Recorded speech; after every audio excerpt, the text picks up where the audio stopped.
আহিরিকে উচিত শিক্ষা দিয়ে সব সত্যি স্বীকার করালো রাঙা। হ্যাঁ বন্ধুরা, এমনটাই দেখা যাবে। তাই সম্পূর্ণ জানতে ভিডিওটিতে লাইক দিয়ে চ্যানেলটি সাবস্ক্রাইব করে দেখতে থাকুন।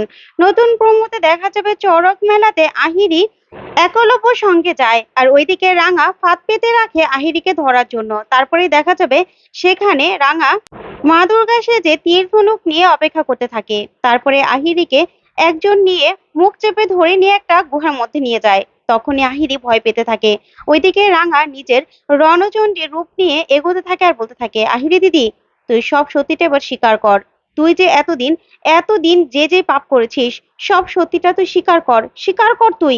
কিন্তু আহিরি ভয় পেতে থাকে, কিছুই বলে না। তখনই রাঙা সামনে এসে তীর ধনুকটা ধরলেই আহিরি মনে মনে বলতে থাকে, রাঙা, তুই আমাকে মাত করবি? কিছুতেই কিছু করতে পারবি না।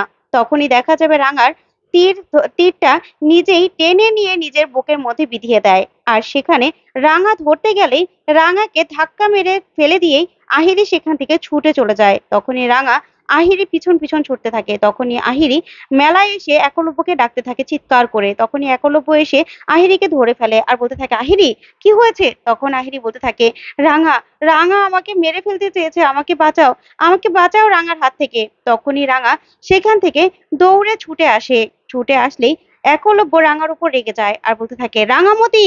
তখনই রাঙা এই কাণ্ড দেখে ভয় পেয়ে যায়, আর ওইদিকে আহিরি লুটিয়ে পড়ে একলব্যর কোলে। তখনই একলব্য আহিরি বলে চিৎকার করতে থাকে, আর এইদিকে রাঙা অবাক হয়ে তাকিয়ে থাকে আহিরির দিকে।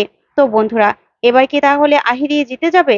তোমাদের কি মনে হয়? অবশ্যই কমেন্ট করে জানাতে ভুলবে না। আর পরবর্তী আপডেট পেতে অবশ্যই চ্যানেলটি সাবস্ক্রাইব করবে। ধন্যবাদ।